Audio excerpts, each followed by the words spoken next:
Hey everybody, this is Dream, and we have a 10-game slate here for NBA on DraftKings today for the main slate. We have a lot of good games here, a lot of good players. We got a lot of injuries to take a look at. So before I get started, can you guys smash that like and subscribe button? Really does help the channel a lot. Really do appreciate it. With that said, let's get into the injury report. So for the Hornets, Rozier is doubtful, and if he is out, then Smith Jr. should definitely get to start and get a ton of minutes. Also, should give a boost to Hayward and Oubre as well as a few others. For the Raptors, Barnes is questionable, Scotty Barnes that is, and Porter is doubtful. If those guys are both out, that's going to give Etua a bunch of big boost. But I still think that if they do play, then it definitely makes it really hard to roster anybody. Also, Siakam will get a nice boost as well. For the Pacers, it looks like Miles Turner is potentially going to play today. If he does end up playing, that's going to hurt Jackson and Smith. For the Spurs, Vassell is doubtful. If he doesn't play, that helps Primo and Richardson. One of those guys would end up starting. And it also gives a boost to Jones, Johnson, and Podol. So keep an eye out for that news about Vassell. Excuse me. For the Rockets, it looks like Tate is questionable. If he plays, that does temper the expectations for most of the other guards. For the Rockets, though, also Sengun and Fernando are both out, so that should give Jabari Smith and Garuba a boost. Depending on, I don't think Garuba's going to start though, which is aggravating. But if he did start, he would get a boost. For the Lakers, the Westbrook is doubtful. If he doesn't play, that gives Walker, Beverly, Nunn, and maybe even Reeves a nice boost, as well as a boost to LeBron, just because as if LeBron and Anthony Davis doesn't get enough usage as it is. He'll probably be the guy that leads off doing the ball the most of the game. So I look for LeBron to actually have a bit of a boost as well. For the Nuggets, Porter Jr. is questionable. If he doesn't play, that would give a boost to several of the starters, as well as potentially Jeff Green. And then for the Heat, Oladipo is still out. This still gives a boost to Hero and to Lowry. Hero is still useful on DraftKings simply because of his price point not going up too much. And then for the Blazers, Winslow is questionable. If he doesn't play, then that will give a boost to Little, who may end up starting, and it would also give a small boost to Hart and to Jeremy Grant. So with that said, let's get into the players that we like at each position. Starting at point guard, I'm going to look at Patrick Beverly first. Now, Patrick Beverly's price point is come up a slight amount, but it's still okay. Now, he is a defensive first guard, but if Westbrook is out, he will have more ball handling capabilities, and so he'll have some more attempts for assists and stuff like that. Obviously, he does get steals and blocks and stuff, which don't give you as many points as they do over on FanDuel, but his price point is still low enough that he would still be a GPP play on this particular slate. Dennis Smith Jr., his price has come up some, but he's still pretty good value. As long as he's the starter and he's playing, then I still like him on the slate. His upside is still in the mid-30s. Then we're going to look at Trey Jones for the San Antonio Spurs. His price point has come up a little bit, just like most of the guys here. But he's still in range where he can do well, and if Vassell is out, that definitely gives him a little bit of a boost. Then Josh Primo. He's also a guy that benefits from Vassell. He's kind of, you gotta have to check to see if he ends up starting, because if he starts, then his minutes will go up and give him some more opportunity here. For the Jazz, Mike Conley, it seems a little bit too cheap today. The last game, he didn't play as many minutes as he normally has been this season, but he was a little bit gimpy in that one, so we'll see if he can get back to it. And this game, I think his price point is fair, and you can probably utilize him here. Tyler Hero is a guy I really like today just because of his price point on this particular side of the slate. Even though it's come up a little bit, he's still pretty safe for his production so far this season with Oladipo out and him starting. For the shooting guard position, we're going to look at Josh Richardson for Spurs. He's you really have to make certain that he's starting, but as long as he starts, and he's in a great spot here at this almost minimum price point. Then we're looking at Josh Hart for the Trailblazers. He'll get a little bit of a boost if Winslow is out, but he also has played pretty well so far this season. He didn't do quite as good in the last game, but he just didn't get as many shots as you would like, and he is a little bit dependent on rebounds and stuff like that. But I think if Winslow's out, he's going to have more opportunity. And he's been solid so far this season, so I think he has a lot of upside in this matchup. Then we look at Kendrick Nunn for the Lakers. Now, we'll have to see what the Lakers do when it comes to the point guard situation. But he has the opportunity here, if he potentially starts, to get a decent chunk of minutes and pay off at this pretty much minimum price point. And then finally, Tyrese Halliburton. He's been the top scorer for Indiana this season so far. Now, his price point has come up a little bit, but he's still pretty fair priced. This is a little bit of a tougher matchup, but he's been solid so far, so I think he's in a pretty good space, and he's going to take most of the shots for the team. And if he does get Turner back, then that would help him get some more assists and stuff as well, potentially. At small forward, we're going to look at Lauri Markkanen for Utah. Now, Utah, they got their first loss against Houston, which they're playing again. And he didn't do quite as well in that game, but he still got enough shots, so it's just a matter of that. He didn't get the rebounds he had been getting. He does have double-double potential in this game. I still think he's a top-tier option just because he's getting plenty of minutes, and I think that the last game was a little bit of a fluke, but I do think that he should be able to get back at it here. Then we're going to look at LeBron James. Now, here's the issue with LeBron is that he is questionable, just like Anthony Davis is. But they should both play, and his price point is still pretty good. And so far this season, he's been dominant, and I would suspect him to continue to stay pretty dominant, especially with Westbrook out. So he's going to have to take reins of the ball handling a little bit more in this one, which gives him more upside. Lonnie Walker has been super safe so far this season for the Lakers. His price point has come up a little bit, but his price point isn't too ridiculous. I think he's a great play, especially with Westbrook likely out.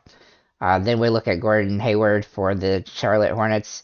He's in another good spot here. Now, he didn't do great against Atlanta the last game, and the Knicks are definitely a defensively minded team. But so far this season, the Knicks haven't done great defensively, and he's going to have a lot of opportunity to take shots in this game with Rozier out. It's just a matter of him actually taking the shots, and he kind of didn't do that against Atlanta, even though he had a lot of opportunities. But as long as he can, take those shots, he'll have some opportunity to be good here on the slate. And then Kelly Oubre. Now, he is the boomer bust guy on the slate. He can have big games and he can have little games. He should get some upside simply because of the injuries on Charlotte, but overall, he's still risky, and so he's only a GPP play for me here. Then we're going to look at power forward. We're going to look at Olenek for the Utah Jazz. Now, he has been a little bit inconsistent on minutes. He didn't play as well against Houston the last game, but he's still 5x'd on that based on his price today. Price is up a little bit, but I think he's still in a good spot. He does need some peripheral stats to really seal it up, and he needs to get more shots than he did in the last game. But overall, he definitely has the capability, and he's got 3-point potential as well. Then we're going to look at Giannis, who has been playing absolutely dominant in his first 2 games. Price point is pretty high, but I mean, that's Giannis for you. The only real risk with him is if he gets into foul trouble and he doesn't play as many minutes, but he's still such a dominant performer, and he, shoots 20 plus shots every game, so it's just a matter of him staying on the floor, and then that matchup against Brooklyn, he should definitely be trying to take advantage of that. Then we're going to look at Keldon Johnson for the Spurs here. His price point's still pretty good on DraftKings rather. He's been playing solid so far this season. His floor is a little bit lower now than I would like, but because of the price point being up here. But overall, he's still a good option. He's been playing well, and he's the one guy that gets more shots than just about anybody else on his team. And if Vassell is out, that should give him a little extra upside as well. Then we're going to look at Jared Vanderbilt for Utah. Now, Vanderbilt's price point is pretty decent today. He's been playing solid. His price has come up a little bit, but he's been solid. As long as he's starting, he's a top-tier option on this particular slate. Then we're going to look at John Collins for Atlanta. Now, his price point has come up, just like a lot of guys have. He's still been playing really well. The really big risk here is that Capella has another big game, which limits Collins' minutes and stuff sometimes. So you have to be a little bit aware of that. He's not a top-tier cash game option necessarily, but he's a good good option for GPPs. And Bojan Bogdanovic. Now, the weird thing about Detroit is they've actually already played one back-to-back this season. They've only played 4 games so far. And this is the second back-to-back they're going to play again. But he didn't have any drop-off the last time, and he's usually the type of guy that is pretty consistent. And so he's been on a roll so far. He's shooting the ball pretty well. He had one game where he didn't shoot the ball as well, but he's still 5x there. His price point is still really good here, and so I think he's in a top tier option here at this position, and his price isn't too extreme. And then Isaiah Stewart is in a similar situation. He's been relatively solid so far this season. He's not as consistent as Bojan, but he's still been pretty good, and he's a double-double potential each time out. This is a good matchup for him as well, so I think he's in a good spot to potentially take advantage. Not only that, but the Hawks are going to shoot a lot of threes, and so there's going to be rebound potential for both of those guys. And then finally in the center position, Podol for San Antonio. Now he doesn't ever get the love on on fantasy as much as he probably deserves. But he has double-double potential. He's nearly double-double in all 4 games. His peripheral stats are usually pretty decent, aside from blocks and steals. He doesn't get a ton of those. But he does get some assists, and he gets some rebounds, and if he can score enough points, he has a really good field goal percentage, and he gets a lot of, inside the paint scores, so it's just a matter of him getting those. And he should get some more runs simply because of Vassell being out. He should be looked at more offensively. And with that, I think he's in a great spot at price point as well. His floor is pretty high as well to start the season. So he's a really good option on this particular slate, and I really do like him on this one. Then we're going to look at Capella for the Hawks here against Detroit. Now, Capella has been a little bit up and down so far this season. His minutes tend to fluctuate depending on how good of a game he's having and stuff like that. Even the last game, though, where they got blown out, so he didn't play as many minutes, but he played really well during that time. And typically when he does that, it hurts Collins a little bit, so you do have to be aware. But he does have a pretty good matchup, and his price point isn't overtly crazy. I don't love him, but I don't hate him. For Jokic, my goodness, how are you going to decide how to use this guy? His price point has finally come up a lot. However, he has boom and bust mentality to some degree. He's nearly had a triple-double in all 4 games. Really, the first game he didn't get that close, but the last 3, he's had 2 triple-doubles in 3. And the last game he had 9, 9, and 9. But 9, 9, and 9 only got him 33 fantasy points because he didn't get any blocks, steals, or assists. Or, sorry, he didn't get any blocks or steals, and he almost fouled out. And he played only 27 minutes as a result. I expect him to play more minutes here against the Lakers. And I could definitely see him and Anthony Davis going at each other.